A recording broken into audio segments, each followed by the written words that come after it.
Aqua Tarts. I am going to read Tyrannosaurus Strip by Julia Donaldson today. It's one of my favourite books, and Penny doesn't let me read it very often because she knows it's my favourite book. But we're going to have a read, and there's a few tricky bits, and I'm not very good at reading them backwards, so we will see. Okay. Can I help read it now, then? A moment. So I don't drop your book in the pool. Why? Why, Mummy? In a swamp beside the river, where the land was thick with veg, lived a herd of duck-billed dinosaurs who roamed the water's edge.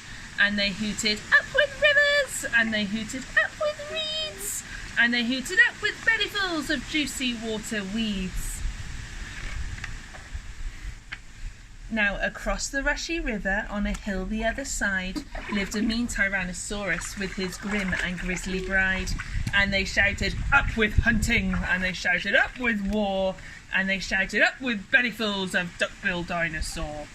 But the two Tyrannosauruses, so grisly, mean and grim, couldn't catch the duck-billed dinosaurs because they couldn't swim.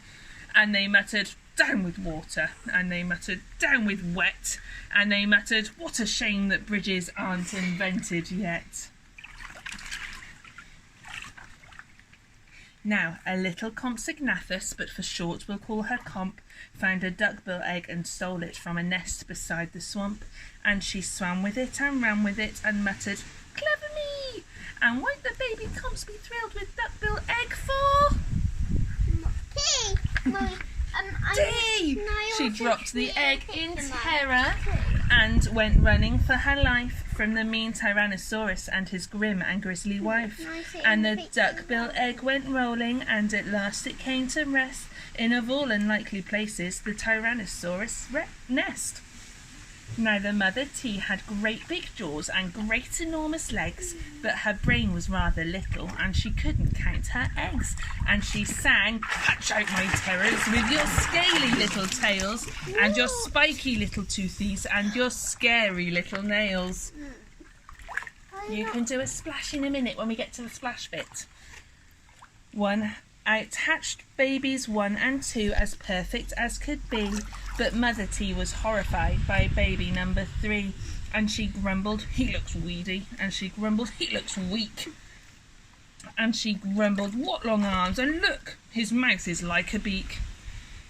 "He just needs feeding up," said Dad, and gave the babe some meat. The first 2 gulped and guzzled, but the third refused to eat, and he said, "I'm really sorry," and he said, "I simply can't," and he said, "This meat looks horrible, I'd rather eat a plant." "A plant?" yelled Mum in horror, and Dad said, "Get a grip." His sisters found a name for him, Tyrannosaurus Drip.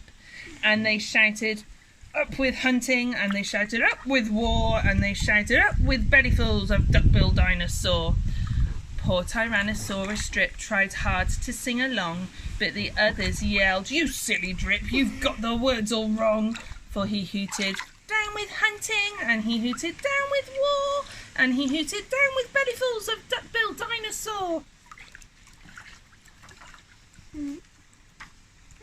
Drip's sisters soon grew big enough to hunt with Mum and Dad, but they turned on Drip and told him, "You're not fierce enough to come."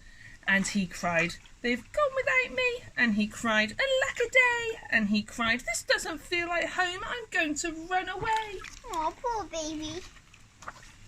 Oh, can I do the swimming pot in a sec? In a minute. So he ran off to the river, where he saw a lovely sight, a herd of duck-billed dinosaurs all hooting with delight. And they hooted, "Up with rivers!" And they hooted, "Up with reeds!" And they hooted, "Up with bellyfuls of juicy water weeds!" As he stood there on the bank, a sudden urge took over him, and he jumped into the water and discovered he could swim. And the duckbills came to greet him by the rushy river's edge, and they hooted, "Nice to see you!" And they hooted, "Have some veg!" Can I do a bit of now the swimming part? Not just yet. And Drip, who was delighted that they hadn't run away, ate bellyfuls of water weeds and played with them all day. Then he gazed into the river and he asked them, "Who, oh who, is that creature in the water?" And they laughed and said, "It's you!" Can I do something in that one? What could he see in the water, Penny? You can see his reflection. His reflection. Can I do the swimming part now, please? In a minute.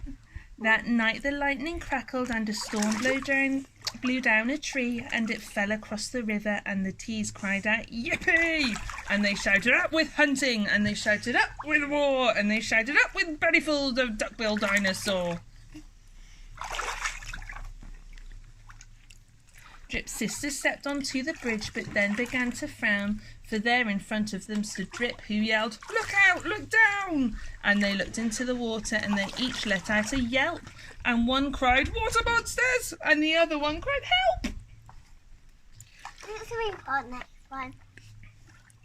Their mother scolded nonsense, and she joined them on the tree. Then she looked into the water and exclaimed, "Good gracious me!"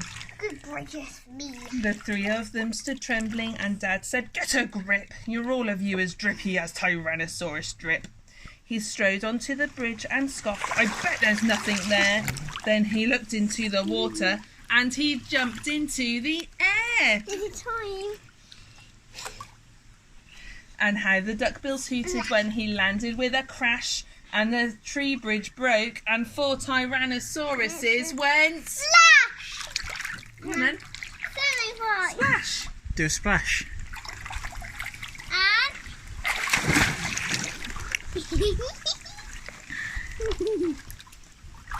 And spluttering and clinging to the branches of the tree, they went whooshing down a waterfall and all the way to sea.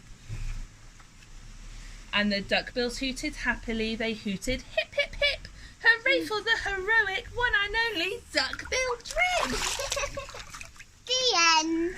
The end. story. Thank you for reading our story with us, Aquatox, and hopefully we will get to see you all soon. But stay safe, and I miss you lots. Bye.